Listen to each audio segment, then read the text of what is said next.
had wasted their time and they needed to be compensated for it. I told them I could do 2K, but not all at once. I could do 1K today and the rest next week.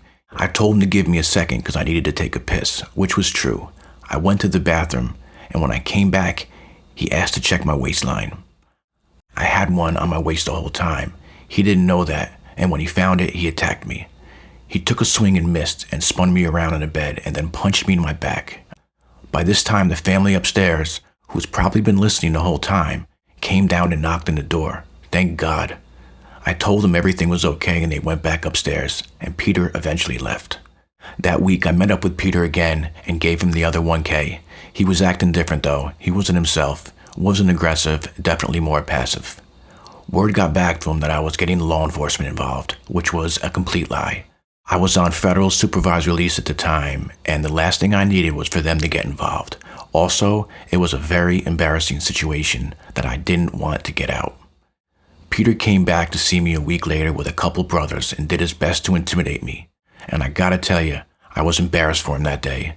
His brothers knew I didn't say anything to the feds. They were actually pretty cool, and one I even did business with before.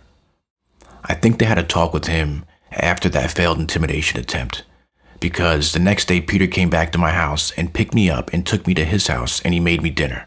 Yes, he made me dinner, and it was really good actually. I acted like I forgave him, but deep inside, that was far from the truth. Again, over the years, I became an Oscar-worthy actor as a survival tactic. I played along with Peter's forgiveness tour. I think Peter realized that he burned his financial bridge with me. Even in my drugged-out state, I was a good earner, and I think Peter realized that my register was closed to him now. About a month later, Peter's world started to crumble, and I was there to witness it all. He caught a case, a gun charge in Florida, which put a spotlight on his brothers, and they weren't happy about it. A few days later, marshals came and evicted him from his house. Apparently, he hadn't paid rent since the start of COVID. Peter was now living out of his beat-up Jeep Cherokee with 2 of his dogs. One morning, I was leaving my apartment when I saw him parked at the end of my block. His nose looked like someone cracked him, and he was drunk, laying in a bunch of empty beer cans with his dogs. A very, very sad sight. And it looked like karma caught up to him, and this was a valuable lesson. When people are doing bad things in life and putting out bad energy and doing bad things to others, it's not a question of if, it's usually a question of when bad things are going to happen to them.